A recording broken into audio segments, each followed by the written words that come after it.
10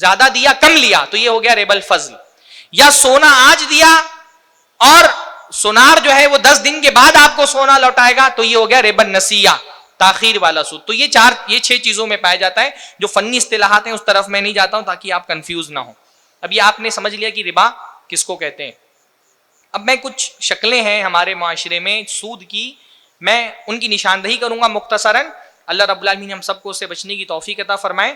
موضوع میں سمجھ رہا ہوں تھوڑا سا علمی ہے, پیچیدہ ہے, فنی ہے, تو کوئی بات اگر نہیں سمجھ میں آئے تو انشاءاللہ پروگرام کے بعد میں موجود رہوں گا. کوئی سوال آپ کو کرنا ہو تو تنہائی میں اکیلے میں مل کے کر سکتے ہیں انشاءاللہ تعالی.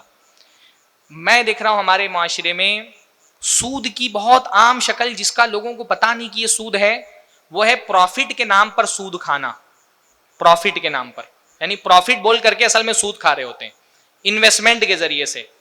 کیا ہوتا ہے, مثلاً ایک آدمی کاروبار کرتا ہے کپڑے کا, ہاں, ہم نے اس کے کاروبار میں پیسہ لگایا. اس نے بولا آپ 1 لاکھ روپیہ میرے کاروبار میں لگائیے, میں آپ کو ہر مہینہ اس 1 لاکھ روپے کے بدلے میں فکس 10,000 روپیہ دوں گا. کاروبار میرا چل رہا ہے نہیں چل رہا ہے, میں زیادہ کما رہا ہوں کم کما رہا ہوں, اس سے آپ کو کچھ لینا دینا نہیں ہے. آپ میرے کاروبار میں انویسٹ کریں اور اس کے بدلے میں کیا کروں گا آپ کو, آپ 1 لاکھ روپیہ دیا آپ نے, میں اس کے بدلے میں آپ کو ہر مہینے 10,000 دوں گا. آپ کا جو 1 لاکھ کا کیپٹل منی ہے وہ میرے پاس سیف رہے گا. پھر جب بھی آپ کو پیسہ واپس لینا 1 لاکھ روپیہ بھی میں آپ کو واپس کر دوں گا. باقی میرے کاروبار میں فائدہ ہو رہا ہے میرا یا نقصان ہو رہا ہے, اس سے آپ کا کوئی لینا دینا نہیں ہے. نقصان بھی ہوگا میں برداشت کروں گا, ہو سکتا ہے فائدہ زیادہ ہو تو بھی میں لوں گا, آپ کا پروفٹ آپ کو مل جائے گا. یہ کیا ہے, یہ واضح طور پہ سود ہے نا. یہ 1 لاکھ روپیہ جو آپ انویسٹمنٹ بول رہے ہیں اصل میں انویسٹمنٹ ہے ہی نہیں. یہ کیا ہے, یہ قرضہ ہے.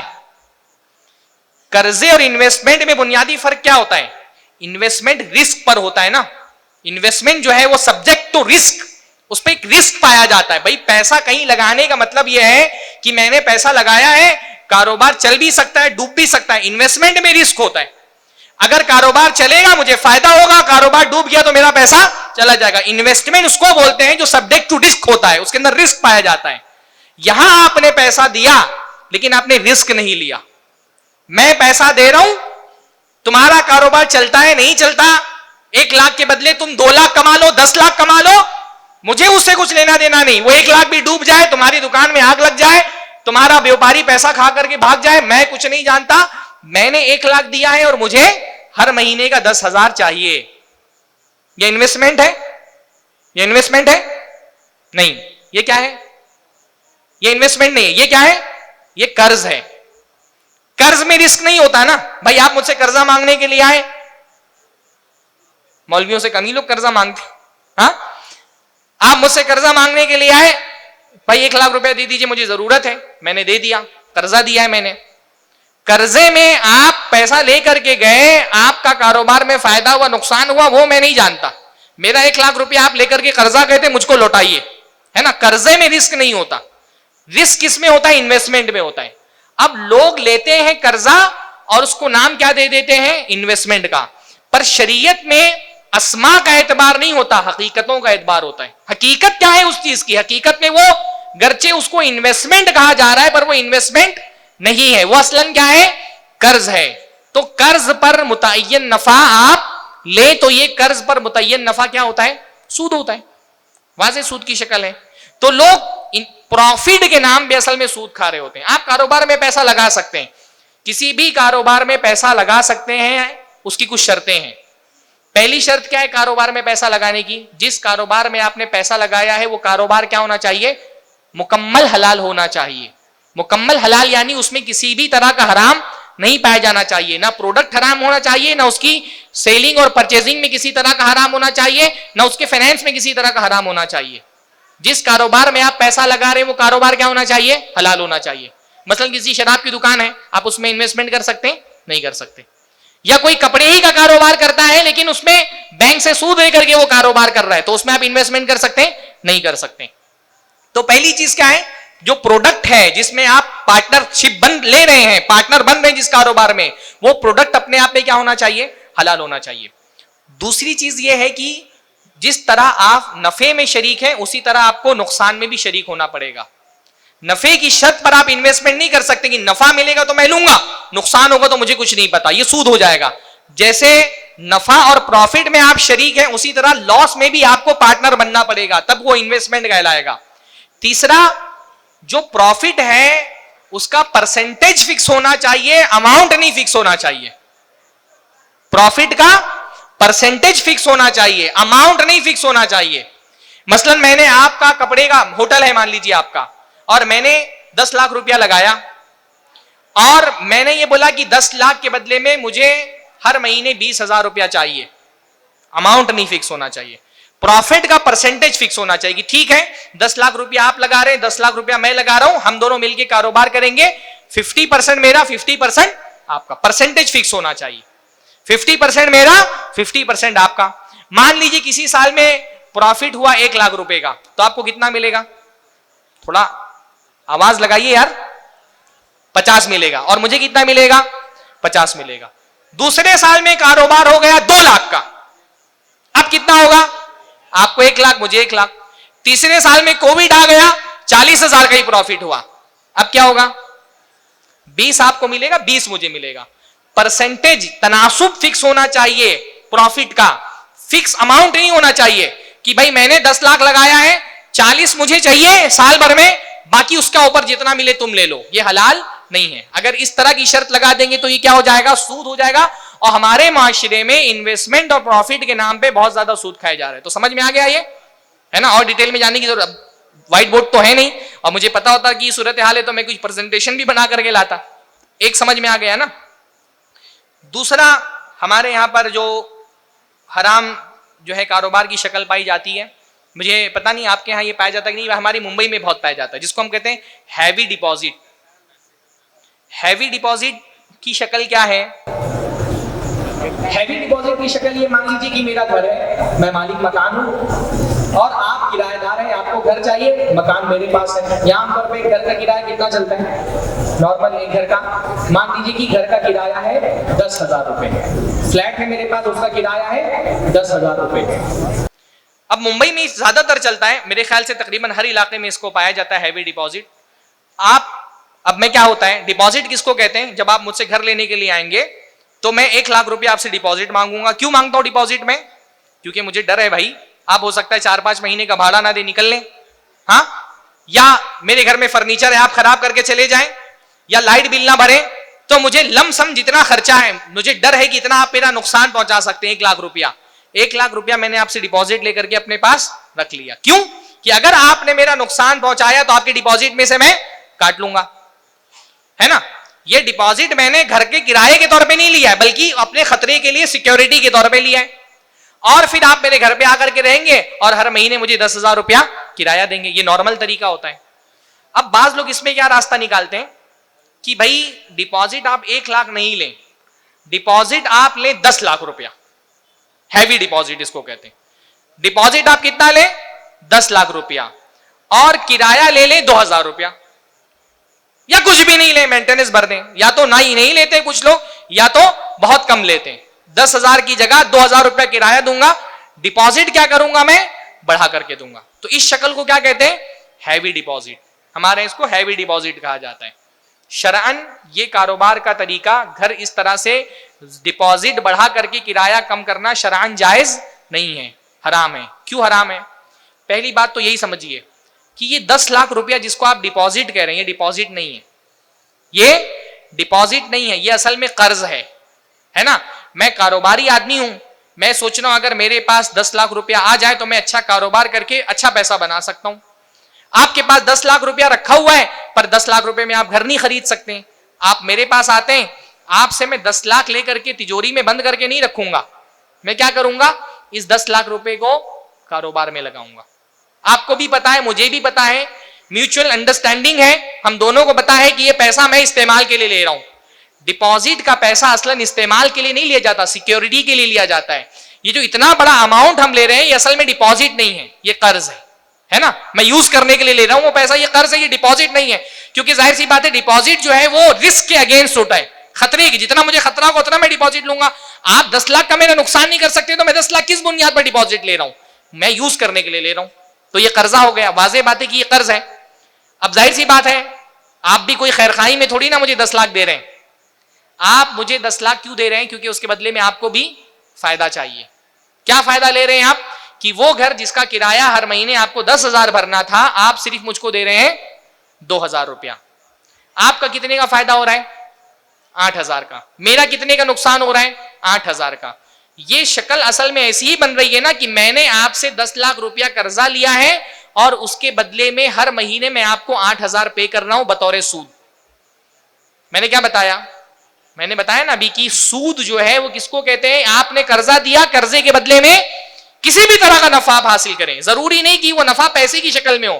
مثلا میں نے آپ کو 10,000 روپیہ قرضہ دیا اور میں نے کہا جب تک میرا 10,000 روپیہ نہیں لوٹاؤ گے آپ کی کھیت میں جو گھاس اگتی ہے وہ گھاس میں کاٹوں گا.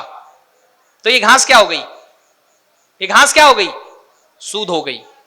قرضے کے بدلے میں جو بھی آپ شرطیہ نفع حاصل کرتے ہیں وہ نفع کیا ہے؟ سود ہے.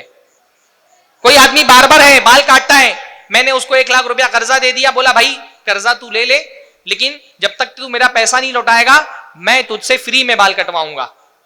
اب یہ فری میں بال کٹوانا کیا ہے؟ سود ہے نا. کسی بھی طرح کا نفع, کسی بھی قرض پر کسی بھی طرح کا شرطیہ نفع لینا کیا ہے؟ سود ہے. اب یہاں صورتحال کیا بن رہی ہے کہ میں نے 10 لاکھ روپیہ قرضہ لیا ہے اور اس قرضے کے بدلے میں 8,000 روپیہ اپنا نقصان اٹھا رہا ہوں. آپ میرے گھر میں رہ رہے, دینا تھا آپ کو 10,000, دے رہے ہیں آپ 2,000, 8,000 روپیہ آپ مہینے کا سود کھا رہے ہیں. اور بدترین قسم کا سود ہے یہ, ربل جاہلیہ جس کو کہا گیا ہے. ہاں, اضعاف مضاعفہ. یہ بندہ جب تک کہ نہیں لوٹا پائے گا اس کا 8,000 مہینے کا نقصان ہے. خود میں نے ممبئی میں دیکھا ہے 10 سال سے لوگ ہیوی ڈپازٹ پہ رہ رہے ہیں. شادی کرنی تھی, 10 لاکھ روپیہ قرضہ لے کر کے ہیوی ڈپازٹ پہ گھر اٹھا دیا, شادی میں لٹا دیا کہ بعد میں کما کے دے دیں گے. اب نہیں کما پا رہے اور اپنا گھر رہ کر کے فری میں لوگ رہ رہے, جیسے پرانے زمانے میں دھنی لوگ سود کھاتے تھے. تو یہ شرعاً حلال نہیں ہے. ہیوی ڈپازٹ کی یہ شکل حلال نہیں ہے. نہ ہی یہ صورت حلال ہے کہ آپ کم کرایہ دیں, نہ یہ صورت حلال ہے کہ بالکل کرایہ نہ دیں. دونوں صورت میں حرام ہے. اگر کچھ بھی کرایہ نہیں دے رہے تو پورا 10,000 گویا کہ سود کھا رہے ہیں. 2,000 کرایہ دے رہے ہیں تو اس کا مطلب 8,000 سود کھا رہے ہیں. 5,000 کرایہ دے رہے ہیں اس کا مطلب 5,000 سود کھا رہے ہیں. ٹھیک ہے. بعض لوگ اس کو بلا وجہ, اچھا اس پہ کوئی مسلکی اختلاف نہیں ہے, ہاں یہ متفقہ فیصلہ ہے. حناف بھی, سارے علماء ہر مسلک کے اس کو حرام بولتے ہیں اور یہ میرا اکیلے کا فتویٰ نہیں ہے.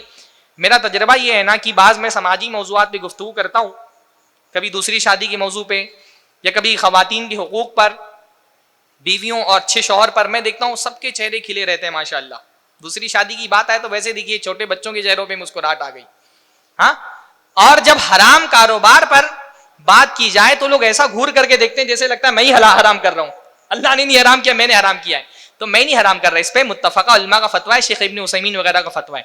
بعض لوگ اس کو حلال کرنے کے لیے ایک بہانہ ڈھونڈتے ہیں, کہتے بھائی ٹھیک ہے ہم نے جو 10 لاکھ روپیہ دیا وہ 10 لاکھ روپیہ قرضہ ہے اور اس کے بدلے میں یہ گھر ہم نے گروی لے کر کے رکھا ہے اپنے پاس اور ہم اس کو یوز کر رہے ہیں.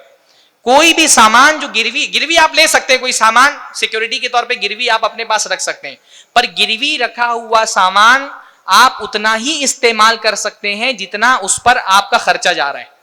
خرچ سے زیادہ گروی رکھا ہوا سامان استعمال نہیں کر سکتے, حرام ہے. مثلا کسی نے آپ سے 1 لاکھ روپیہ قرضہ لیا اور اپنی بھینس آپ کے پاس گروی رکھ دی, اس بھینس سے آپ اتنا ہی دودھ لے سکتے ہیں جتنا اس کے چارے پہ خرچہ جا رہا ہے. آ رہی بات سمجھ میں؟ اس سے زائد اگر اس کا دودھ استعمال کریں گے تو وہ سود ہو جائے گا. کسی نے قرضہ دیا آپ نے اس کو قرضہ دیا, اس نے گھوڑا جو ہے آپ کے پاس گروی رکھ دیا, تو اس گھوڑے سے آپ اتنا ہی فائدہ اٹھا سکتے ہیں جتنا اس کے چارے پر اس کی رہائش پہ آپ خرچ کر رہے ہیں.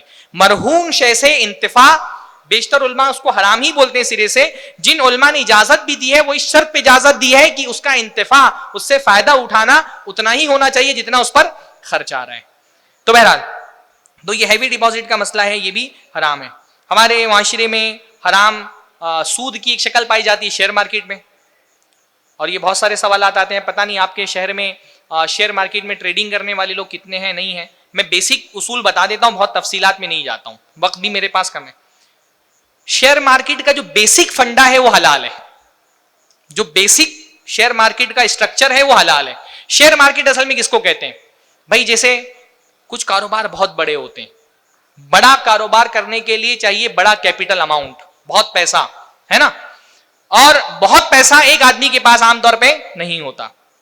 بھائی جیسے ہمارے بعض کاروبار ہے جن کا ٹرن اوور 50,000 کروڑ روپے کا ہے. 50,000 کروڑ کسی بھی انڈیویجول کے پاس ہندوستان کے اندر بہت مشکل ہے کہ پائے جاتے ہوں. لکوڈ کیش نہیں پایا جاتا لوگوں کے پاس. بڑا کاروبار بڑی کمپنیاں کیسے کرتی ہیں؟ کوئی بھی کمپنی کے پاس اپنا خود کا پیسہ نہیں ہوتا. بڑی کمپنیاں بڑا کاروبار کرنے کے لیے کیا کرتی ہیں؟ ایک لیول تک تو وہ چھوٹے موٹے جو ہے ولچر سرمایہ دار ہوتے ہیں نا، پیسے والے، یا بینک سے وہ پیسہ لے کر کے چھوٹا کاروبار شروع کرتی ہیں. جب کاروبار ایک نقطے پر پہنچ جاتا ہے، جیسے ہمارے ہندوستان کے اندر اگر شیئر مارکیٹ میں آپ کو اپنی کمپنی کو لسٹ کرنا ہے تو تقریباً 5,000 کروڑ کا اماؤنٹ ہے. اگر 5,000 کروڑ کا آپ کا ٹرن اوور ہے تو آپ اپنی بینک کا آئی پی او لا سکتے ہیں. ہاں، آئی پی او لانے کا مطلب یہ ہے کہ آپ شیئر مارکیٹ میں جائیں گے اور آپ لوگوں کو بولیں گے کہ میں اپنا کاروبار بڑا کرنا چاہتا ہوں، آپ میرے کاروبار میں انویسٹمنٹ کریں اور میرے پارٹنر بن جائیں. شیئر مارکیٹ اصل میں کیا ہے؟ پارٹنر ڈھونڈنے کی جگہ ہے.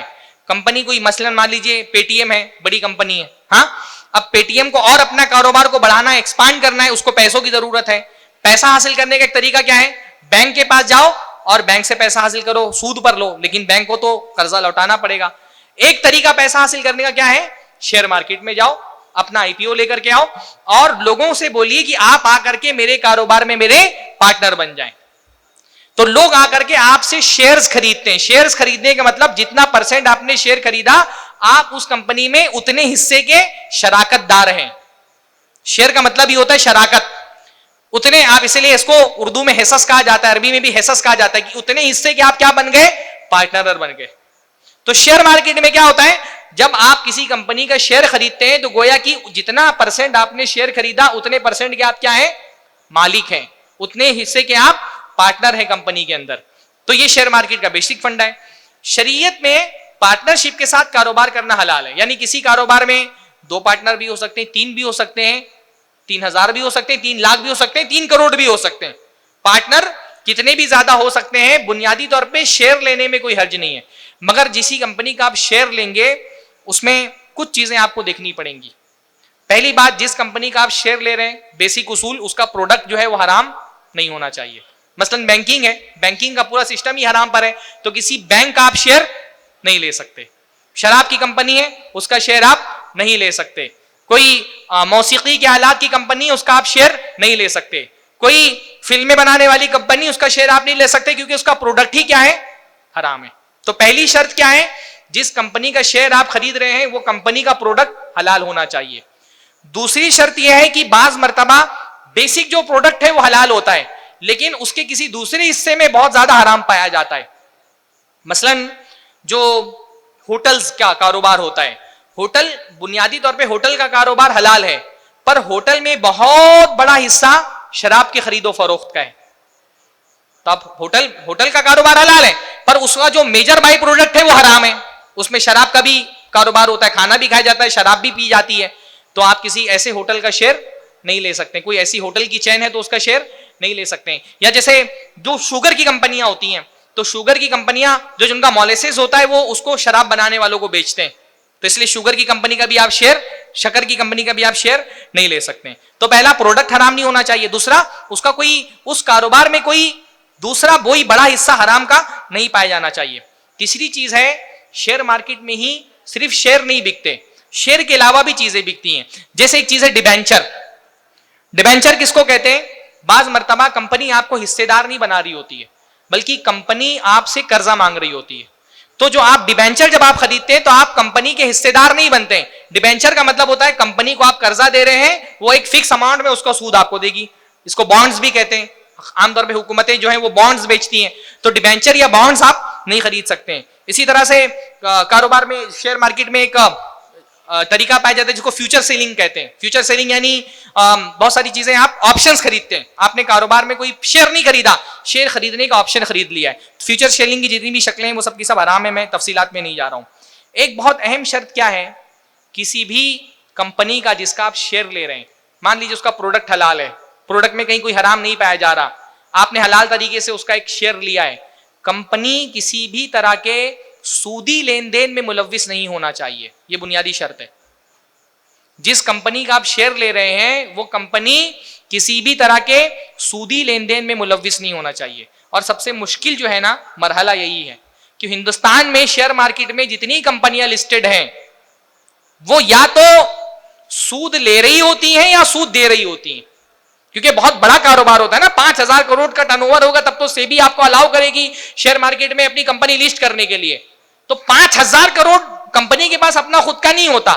ایسی کمپنیاں لسٹڈ ہونے سے پہلے اصل میں بینک سے قرضہ اٹھاتی ہیں اور بینک سے قرضہ اٹھا کر کے ٹرن اوور اپنا بڑھاتی ہیں اور پھر جا کر کے وہ شیئر مارکیٹ میں لسٹڈ ہوتی ہیں، اسٹاک مارکیٹ میں آتی ہیں. تو 5,000 کروڑ روپیہ جب لے کر کے وہ بینک سے آئی ہے تو ظاہر سی بات ہے جب آپ اس کا شیئر خریدیں گے تو آپ کو جو پروفٹ ملے گا آپ کے پیسے میں سے کچھ پیسہ سود میں دیا جا رہا ہے. تو کسی بھی کمپنی میں اچھا اب 5,000 کروڑ کا ٹرن اوور ہے تو ظاہر سی بات ہے بعض کمپنیاں وہ ہوتی ہیں جن کے پاس پیسوں کی کمی نہیں ہوتی. جیسے ٹاٹا کی جو کمپنیاں ہیں ان کے انویسٹرز بہت زیادہ ہیں، ٹاٹا کے شیئرز بہت چلتے ہیں. ان کے پاس جب لیکوڈ کیش بہت زیادہ آتا ہے تو پھر وہ دوسروں کو قرضہ دینا شروع کر دیتے ہیں. تو شیئر مارکیٹ میں ہندوستان کے اندر عام طور پہ جو کمپنیاں لسٹڈ ہوتی ہیں یا تو وہ سود دیتی ہیں یا تو وہ سود لیتی ہیں. اس لیے ہندوستان میں بہت مشکل ہے کہ آپ کوئی کمپنی کو ڈھونڈ لیں جس میں آپ جس کا شیئر خریدیں اور وہ سودی لین دین نہ کرتی ہو. ٹھیک ہے اگر کوئی بہت محنت کر کے ان کے سارے اسٹیٹمنٹس کاغال کر کے دیکھ لے کہ وہی کمپنی ہے، اس کی بیلنس شیٹ چیک کرے، 3 مہینے پر کمپنی اپنا بیلنس شیٹ جو ہے وہ اپلوڈ کرتی ہیں حکومت کے جو ادارے ہوتے ہیں اس پہ، تو کوئی بیلنس شیٹ چیک کر کے اور سارا جو ہے وہ کھنگال کر کے اور کہیں پر اگر انویسٹمنٹ کرنا چاہے تو کر سکتا ہے. لیکن اس کا خیال رکھنا پڑے گا کہ کسی بھی طرح کا کسی بھی پرسنٹ میں سودی لین دین وہ کمپنیاں نہ کرتی ہوں. اب ہندوستان میں ایک مشکل یہ بھی ہو گئی ہے کہ ہمارے یہاں ہندوستان کے جو حنفی علماء ہیں وہ کسی نہ کسی سطح پہ جا کے جو سود والی شرط ہے اس کے ساتھ وہ سمجھوتا کر لیتے ہیں. جیسے کچھ علماء حنفی ہیں وہ کہتے ہیں اگر کوئی کمپنی 25% سودی کاروبار کر رہی ہے تو آپ اس کا شیئر لے سکتے ہیں، لیکن وہ 25% یا اس سے جتنا بھی اس کا تناسب ہے سود کا اتنا پیسہ آپ کو اپنے پروفٹ میں سے نکال کے الگ کرنا پڑے گا، اور جب کمپنی کے شیئر ہولڈرز کی میٹنگ ہوگی اس میں آپ کو آواز اٹھانی پڑے گی. 2 شرطیں وہ بیان کرتے ہیں. بعض لوگ کہتے ہیں کہ 33%، یعنی انڈیا میں باقاعدہ خالد سیف اللہ صاحب میرے خیال سے اور بھی بہت ساری فقہ اکیڈمیاں ہیں، کچھ انڈیویجول علماء بھی وہ کہتے ہیں اگر کوئی کمپنی 33% سودی کاروبار میں ملوث ہے تو آپ اس کا شیئر لے سکتے ہیں، پر وہ 33% آپ کو الگ کرنے پڑے گا اپنی پروفٹ میں. اس کی کوئی شرعی دلیل نہیں ہے، اس کی کوئی شرعی دلیل نہیں ہے، یہ صرف ہیلا ہے ایک حرام کو حلال کرنے کا. اس کی کوئی شرعی دلیل نہیں ہے. کہاں سے شرعی دلیل لے کر کے آتے ہیں 33% کی؟ وہ جو اللہ کے نبی کی حدیث ہے کہ ایک صحابی اللہ کے نبی صلی اللہ علیہ وسلم کے بیمار ہوئے تو انہوں نے اللہ کے نبی ان کی عیادت کے لیے گئے، نام نہیں یاد آ رہا ہے، غالباً ابی ابن کعب تھے یا کون. تو اللہ کے نبی ان کی عیادت کے لیے گئے تو اللہ کے نبی صلی اللہ علیہ وسلم سے انہوں نے کہا اللہ کے نبی آپ اجازت دیں تو میری ایک بچی ہے، میرے پاس پراپرٹی بہت زیادہ ہے، پیسہ بہت زیادہ ہے، تو میں سوچتا ہوں کہ اپنی پوری مال کو میں وصیت کر دوں کہ میرے مرنے کے بعد صدقہ کر دیا جائے. اللہ کے نبی کہا نہیں اجازت ہے. تو کہا اللہ کے نبی صلی اللہ علیہ وسلم کیا 2/3 مال کی وصیت کر دوں؟ اللہ کے نبی نے کہا نہیں. کہا اللہ کے نبی آدھے مال کی وصیت کر دوں؟ کہا نہیں. پوچھا اللہ کے نبی صلی اللہ علیہ وسلم کیا 1/3 مال کی وصیت کر دوں؟ تو کہا الثلث والثلث کثیر، 1/3 مال کی وصیت کر سکتے ہو پر 1/3 مال بھی زیادہ ہے. اب اس حدیث کو لے جا کر کے فٹ کرتے ہیں سودی مسئلے پہ کہ بھائی 1/3 زیادہ ہوتا ہے، اس کا مطلب اگر 1/3 سے کم سود پایا جاتا ہے تو ایسے کمپنی کا آپ شیئر لے سکتے ہیں. لیکن آپ سمجھ سکتے ہیں کہ یہ اتنا کمزور استدلال ہے. وہاں بات ہو رہی وصیت کی، وصیت حلال ہے، یہاں مسئلہ سود کا ہے. سود ذرہ برابر بھی حرام ہے، 3 کا برابر بھی سود حرام ہے. میں نے بھی 4 چیزیں آپ کو 5 چیزیں بتائی تھی نا کہ کاروبار میں 5 چیزوں کی وجہ سے کاروبار حرام ہوتا ہے. اس میں ایک غرر بتایا تھا میں نے، جہالت نہیں ہونی چاہیے، اور ضرر بتایا تھا، اور ربا بتایا تھا. غرر کے معاملے میں اس بات کی اجازت ہے کہ غرر اگر تھوڑا بہت پایا جائے تو کاروبار حلال ہو سکتا ہے، بے حلال ہو سکتی ہے. یعنی جہالت اگر تھوڑی سی پائی جائے، مثلا آپ نے بکری خریدی، اب بکری کے ساتھ آپ نے اس بکری کے تھن میں جو دودھ ہے وہ بھی خرید لیا نا، پر آپ کو پتا ہے کہ کتنا تھن میں دودھ ہے؟ نہیں پتا ہے. تو کیا آپ اس بکری کو نہیں خرید سکتے؟ خرید سکتے ہیں.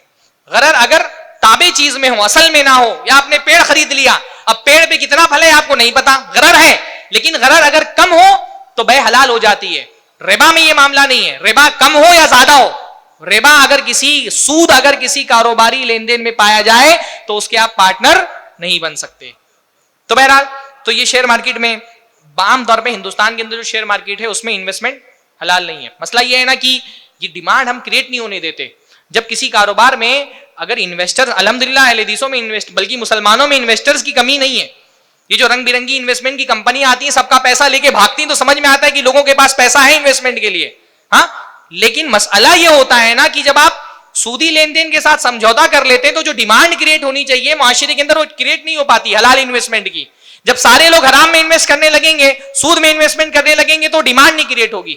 اگر اس طرح کا کوئی جو ہے جیسے میوچل فنڈ کی جو کمپنیاں ہوتی ہیں, کوئی ایسی مسلمانوں کا اپنا کوئی تنظیم ہو, وہ ایسے حلال انویسٹرز کو ایک جگہ جمع کریں اور ایک بڑا اماؤنٹ اگر ان کے پاس ہو, اور وہ کمپنیوں کے ساتھ شرط رکھے کہ ہم کو ایسی کمپنیوں میں ہم انویسٹمنٹ کریں گے جن کے اندر زیرو ڈیپتھ ہے, قرضہ نہیں لیتے کسی سے سود پر, تو ایسی کمپنیاں وجود میں آئیں گی.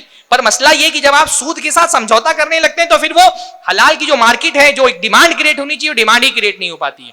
تو بہرحال سود کی ایک شکل ہمارے معاشرے میں پائی جاتی ہے پوسٹ ڈیٹڈ چیک بیچنا. پوسٹ ڈیٹڈ چیک کیسے بیچا جاتا ہے؟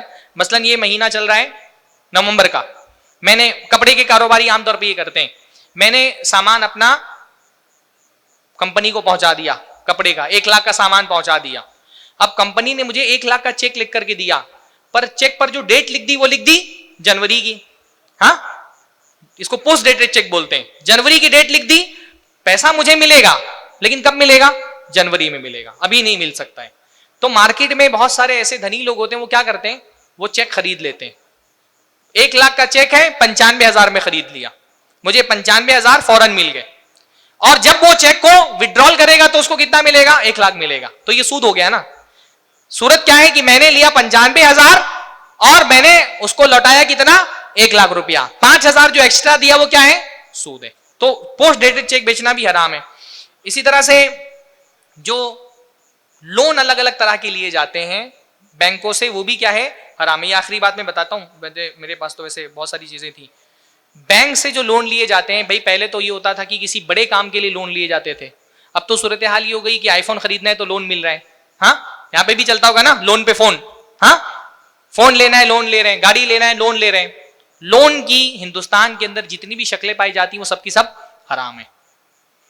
انسٹالمنٹ کے جو شکلیں ہندوستان کی شرط میں اس لیے لگا رہا ہوں کیونکہ باہر ملکوں میں بعض صورتیں انسٹالمنٹ کی ایسی ہیں جو حلال ہے. تو یہ آخری بات بول کر کے میں ختم کرتا ہوں بات.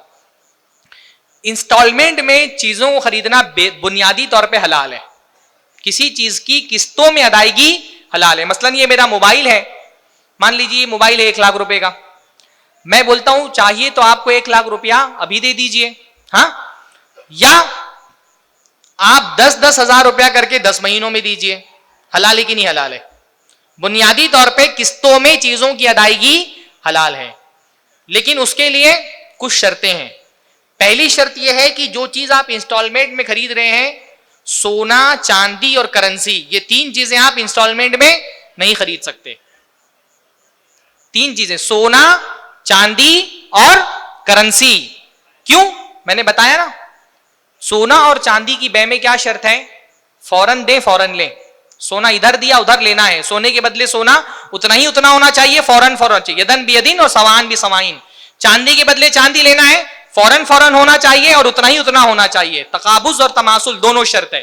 سونے کے بدلے چاندی بیچ رہے ہیں تو اس میں تقابض شرط ہے, تماثل شرط نہیں. یعنی سونا کم ہو سکتا ہے, چاندی زیادہ ہو سکتی ہے, لیکن بے جو ہے وہ اسی مجلس کے اندر ہونی چاہیے. تو اب پہلی چیز کیا ہے؟ سونا اور چاندی ایسی چیزیں ہیں اور کرنسی, نہ اس کو آپ ایڈوانس پیمنٹ کر سکتے ہیں, نہ اس کا آپ ادھار پیمنٹ کر سکتے ہیں. اس کا نقد آپ کو دینا پڑے گا. یا اصول یاد رکھیں, خواتین بھی ہے نا, سونا چاندی خریدتے ہوئے آپ نہ ایڈوانس میں پیمنٹ کر سکتے ہیں نہ ادھار میں پیمنٹ کر سکتے ہیں. سونا چاندی آپ کوئی زیور خریدنے کے لیے جا رہی ہیں تو آپ کو فوری طور پہ پیمنٹ کرنا پڑے گا. اب یہ تو بڑا مسئلہ ہے.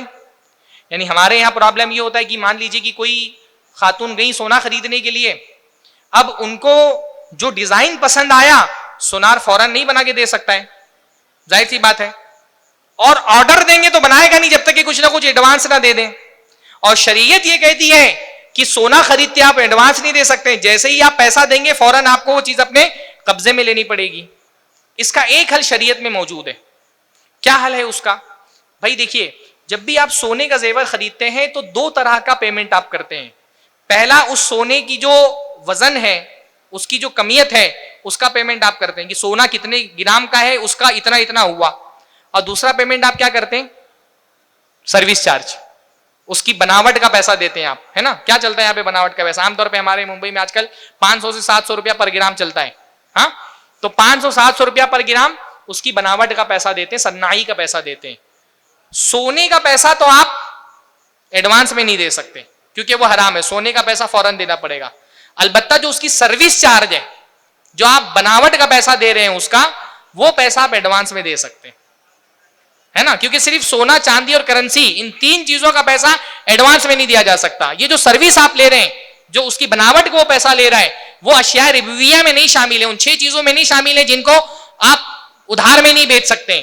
تو ان سونے کا جو سروس چارج ہے, اس کی جو اس کی بناوٹ کا پیسہ ہے, کیا بولتے ہیں آپ لوگ اس کو, تو وہ بناوٹ کا پیسہ, وہ بنانے کا پیسہ آپ ایڈوانس میں دے دیں. اس کے بعد جب آپ کا زیور بن کر کے آ جائے تو پھر پورا پیمنٹ کر کے اپنا سونا اپنے ہاتھ میں لے لیں. یہ شرعاً اس کا ایک جائز طریقہ ہے. تو انسٹالمنٹ میں پہلی شرط کیا ہے, سونا, چاندی اور کرنسی آپ نہیں خرید سکتے. دوسری شرط یہ ہے, اور یہیں پر سب سے زیادہ مشکل پیش آتی ہے, دوسری شرط یہ ہے کہ جو اماؤنٹ فکس ہو گیا ٹرانزیکشن کے وقت, اس پہ کوئی اضافہ نہیں کر سکتے. مثلا میں نے یہ موبائل آپ کو بیچا 1 لاکھ روپے کا. پہلی بات تو یہ ہے کہ بھئی 1 لاکھ روپے کا موبائل میں نے بیچا اور میں نے کہا آپ چاہیے تو ابھی دے دیجئے یا ایک مہینے کا 10-10 ہزار کر کے دیجئے. آپ نے کہا میں ہر مہینے 10-10 ہزار روپیہ دوں گا. 10 مہینے گزر گئے اور آپ نے ابھی 50 ہزار ہی دیا ہے, 50 ہزار نہیں دے پائے, مہینے 10 سے زیادہ ہو گئے. اب میں یہ نہیں بول سکتا کہ کیونکہ آپ نے ٹائم پہ پیمنٹ نہیں کی اس لیے آپ کو اب 1 لاکھ کے بجائے 1,02,000 روپیہ دینا پڑے گا. ایکسٹرا چارج میں نہیں لے سکتا. کسی بھی پیمنٹ کی تاخیر پر لیا جانے والا جرمانہ سود ہے. آیا سمجھ میں؟ کسی بھی پیمنٹ کی تاخیر پر لیا جانے والا جرمانہ سود ہے. آپ نے لائٹ بل ٹائم پہ نہیں بھرا, ایکسٹرا آپ کو اس کو فائن بول لیں, اس کو آپ جرمانہ بول لیں, اصلاً وہ کیا ہے, سود ہے. اسکول میں فیس ٹائم پر نہیں بھری, اسکول والوں نے 100 روپیہ فائن لگا دی, وہ 100 روپیہ کیا ہے, سود ہے. بلڈنگ کا مینٹیننس آپ نے ٹائم پہ نہیں بھرا, بلڈنگ والوں نے 10 روپیہ جرمانہ لگا دیا. پیسے کی ادائیگی کی تاخیر میں لیا جانے والا جرمانہ کیا ہوتا ہے, سود ہوتا ہے. بہت افسوس کے ساتھ یہ کہنا پڑتا ہے, بہت سارے دینی اداروں میں نے پچھلے دنوں لکھا, بعض لوگوں نے کہا ہمارے مدرسے میں فیس ٹائم پر نہیں بھرو تو پیسہ ایکسٹرا لیا جاتا ہے. سود ہے وہ. کسی بھی پیمنٹ کی ادائیگی میں اگر تاخیر پر آپ ایکسٹرا پیسہ لیں, سود اسی کو تو کہتے ہیں کہ مجھے قرضہ دینا تھا آپ کو 1 لاکھ روپیہ, میں ٹائم پہ نہیں دے پایا تو آپ نے کہا 1,10,000 دو. اب ہاں تقزیم تربی, بڑھا دو گے یا پھر میں بڑھا دوں, اگر نہیں دو گے تو پیسہ بڑھ جائے گا, اسی کو تو سود کہتے ہیں. اب ہندوستان میں نہیں جانتا کہ کوئی بھی فائنینس کمپنی ایسی ہے جو یہ سہولت آپ کو دیتی ہو کہ اگر آپ انسٹالمنٹ میں تاخیر بھی کر دیں تو بھی آپ کا ایکسٹرا پیسہ نہیں لگے گا. کوئی بجاج فائنینس ہے اور دوسری ساری کمپنی ہے, کوئی بھی کمپنی یہ سہولت اپنے بائرز کو نہیں دیتی کہ آپ اگر ٹائم پر انسٹالمنٹ نہیں بھر سکے تو آپ کو ایکسٹرا پیسہ نہیں دینا پڑے گا. تقریباً ہر کمپنی لے گی, وہ آپ کا چیک باؤنس ہو جائے گا تو آپ پر جرمانہ لگے گا. کوئی بھی کمپنی یہ سہولت نہیں دیتی. تو پہلی چیز کیا ہے, پہلی چیز ہے کہ سونا چاندی نہیں خرید سکتے. دوسرا, جو اماؤنٹ فکس ہو گیا ہے اس اماؤنٹ سے آپ ایکسٹرا نہیں لے سکتے, گرچہ انسٹالمنٹ ٹائم پہ آدمی نہ بھر پائے. اور تیسری شرط اس کی یہ ہے کہ بیچ میں جو گیور ہے وہ بینک نہیں ہونا چاہیے. یہ بھی بہت بڑا مسئلہ ہے. جو فیسیلیٹر ہے نا, فائنینسر, وہ بینک نہیں ہونا چاہیے. یہ ڈیل جو ہے نا وہ باقاعدہ بائر اور سیلر کے درمیان ہونی چاہیے.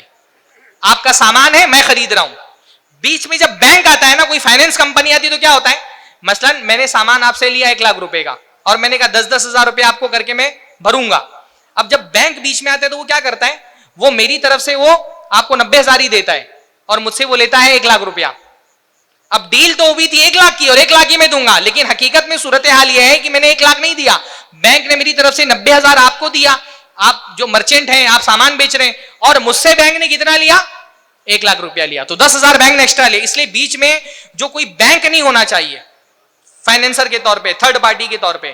تو یہ 3 شرطیں اگر نہ پائی جائیں تو انشاءاللہ تعالی انسٹالمنٹ کی صورت حلال ہے. پر ہمارے یہاں یہ 3 شرطیں پائی جاتی ہیں. اس لیے جو 0 EMI کے نام پر جتنے بھی لون دیے جاتے ہیں سب کے سب حرام ہیں.